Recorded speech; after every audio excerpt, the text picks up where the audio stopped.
صحیح بخاری اور مسلم کی متفقن علیہ حدیث ہے. صحیح بخاری میں 1397، مسلم میں 107. آپ صلی اللہ علیہ وسلم کی خدمت میں ایک دیہاتی شخص، ایک پینڈو عرابی شخص حاضر ہوا اور اس نے کہا یا رسول اللہ صلی اللہ علیہ وسلم، مجھے کوئی ایسا عمل بتائیں کہ میں جنت میں داخل ہو جاؤں. آپ بھی چاہتے ہیں، میں بھی چاہتا ہوں. تو آپ صلی اللہ علیہ وسلم نے ارشاد فرمایا کہ اللہ کی عبادت کرو اور اس کی عبادت میں کسی کو شریک نہ ٹھہراؤ. اور پھر آپ صلی اللہ علیہ وسلم نے 4 مزید باتیں ارشاد فرمائی، ٹوٹل 5 باتیں ارشاد فرمائی. جو یہ پہلی میں نے بیان کر دی. دوسری فرمایا فرض نماز کو قائم کرو. اس میں الفاظ ہیں فرض نماز کو، خالی نماز نہیں، فرض نماز کو قائم کرو. نمبر 3 فرض زکوٰۃ کو ادا کرو، وہ منیمم ڈیٹم لیول. اور نمبر 4 رمضان کے روزے رکھو. اس میں حج کا ذکر نہیں کیونکہ اس وقت تک حج فرض نہیں ہوا تھا، حج کی فرضیت بعد میں آئی، وہ باقی حدیث میں مل گیا. تو آپ صلی اللہ علیہ وسلم کی جب یہ بات سنی تو اس دیہاتی شخص، سیدھا سادہ پینڈو آدمی تھا، اس نے کہا یا رسول اللہ صلی اللہ علیہ وسلم، آپ نے جتنا بتایا نا اس سے زیادہ میں نے کوئی نہیں کرنا، جتنا آپ نے بتا دیا، نہ میں اس سے زیادہ کروں گا نہ اس سے کم. اور یہ بات کہہ کے وہ وہاں سے چلا گیا. آپ صلی اللہ علیہ وسلم نے ارشاد فرمایا اگر کسی شخص نے کسی جنتی کو دیکھنا ہو تو اس شخص کو دیکھ لو. اچھا، اس حدیث کی وجہ سے ایک بہت بڑا ٹروتھ ریویلڈ ہوا ہے جو علماء کہنے سے ڈرتے ہیں، لیکن میں ڈرتا نہیں ہوں اللہ کے سوا کسی سے.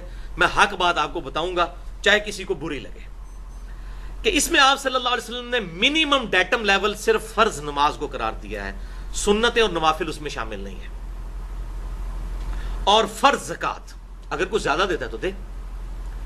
لہذا اس حدیث کے تحت الحمدللہ بالکل یہ واضح ہو گیا، ٹروتھ ریویلڈ ہو گیا کہ نماز جو آپ پہ فرض ہے وہ صرف 17 رکھتے ہیں، جس پہ اہل سنت اور اہل تشیع پوری دنیا کے مسلمانوں کا اجماع ہے.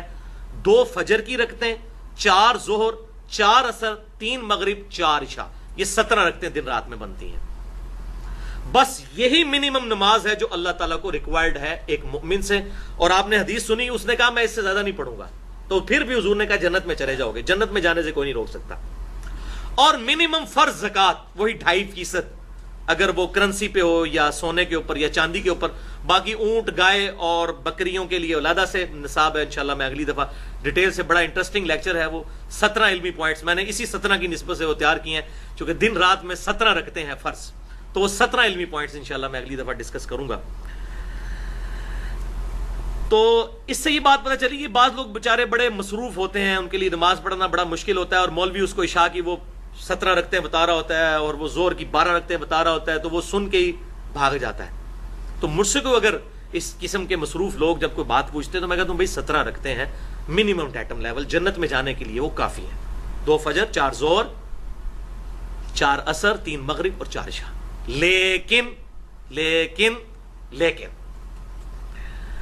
ایک حدیث ہے جو سنن نبی داؤد میں اور مسند امام احمد میں صحیح سند کے ساتھ موجود ہے، اور مشکات المصابی میں بھی انٹرنیشنل نمبرنگ کے مطابق 1330 اور 1331 نمبر ہے، کہ آپ صلی اللہ علیہ وسلم نے ارشاد فرمایا قیامت والے دن سب سے پہلا سوال نماز کے بارے میں ہوگا. جس کی نماز درست نکل آئی اس کے باقی معاملات آسان ہوتے چلے جائیں گے، اور جس کے فرض نماز میں اگر کوئی کمی نکل آئی تو اللہ تعالیٰ فرشتوں سے فرمائے گا دیکھو میرے بندے کے اگر کوئی نفل نمازیں موجود ہیں تو ان کے ذریعے اس کے فرائض کی کمی پوری کر دو. تو نفل پڑھے ہوں گے، سنت موقدہ پڑھی ہوں گی تو کمی پوری ہوگی نا، اور پھر اللہ تبارک و تعالیٰ اس کے ساتھ عافیت کا معاملہ فرمائے گا. اور پھر آپ صلی اللہ علیہ وسلم نے فرمایا نماز کے بعد اگلا پھر سوال زکوٰۃ کے بارے میں ہوگا.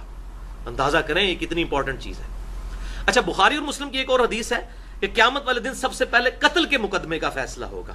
تو اس میں تطبیق اور آپٹیمل سولوشن یہ ہے کہ حقوق العباد میں سب سے پہلے قتل کے مقدمے کا فیصلہ ہوگا، اور حقوق اللہ میں سب سے پہلے نماز اور زکوٰۃ کا فیصلہ ہوگا. تو اس حدیث کے تحت پتا چلا کہ نفلی نماز بھی پڑھنی چاہیے، تاکہ اگر ہمارے فرائض میں کہیں کمی ہے تو کون شخص یہ دعویٰ کر سکتا ہے کہ میں بڑے پرفیکٹ فرض پڑھتا ہوں. جتنی بھی ہم کوشش کریں تو کمزوری تو رہ جاتی ہے، بعض اوقات جماعت رہ جاتی ہے، بعض اوقات نماز میں دھیان بڑھ جاتا ہے، تو اس کی کمپنسیشن ہوگی نفلی نمازوں سے. اور وہ بخاری اور مسلم کی متفق علیہ حدیث ہے کہ آپ صلی اللہ علیہ وسلم نے فرمایا جو شخص فرض کے علاوہ 12 رکعتیں پڑھ لے گا اللہ تعالیٰ اسے جنت میں محل عطا فرمائے گا. اور بخاری اور مسلم کی متفق علیہ حدیث ہے کہ آپ صلی اللہ علیہ وسلم یہ 12 رکعتیں کبھی نہیں چھوڑتے تھے. پھر امہات المومنین سیدہ ام حبیبہ رضی اللہ تعالیٰ عنہ اور سیدہ عائشہ رضی اللہ تعالیٰ عنہ نے اور سیدہ ام سلمہ رضی اللہ تعالیٰ عنہ نے بیان کیا کہ وہ 12 رکعتیں ہیں 2 فجر سے پہلے، 4 ظہر سے پہلے، 2 ظہر کے بعد، 2 مغرب کے بعد، 2 عشاء کے بعد، یہ 12 رکعتیں بنتی ہیں. تو یہ 12 رکعتیں ہم پڑھیں گے تو انشاءاللہ ہمارے فرائض کی کمپنسیشن بھی ہوگی. اور اس کے علاوہ ایک اور نماز سنت موقدہ ہے اور وہ وتر کی نماز ہے، اس کی بہت زیادہ تاکید ہے. ایون وہ جو وتر کی نماز ہے اور سنت موقدہ فجر کی، یہ آپ صلی اللہ علیہ وسلم نے کبھی سفر میں بھی نہیں چھوڑی. فجر کی 2 سنتیں اور عشاء کے وتر، وہ آپ 5 بھی پڑھ سکتے ہیں، 3 بھی پڑھ سکتے ہیں اور 1 بھی پڑھ سکتے ہیں، بلکہ 13 تک پڑھنا آپ صلی اللہ علیہ وسلم سے ثابت ہے. وہ انشاءاللہ کبھی موقع ملا تو میں وتر کے حوالے سے بھی گفتگو کروں گا.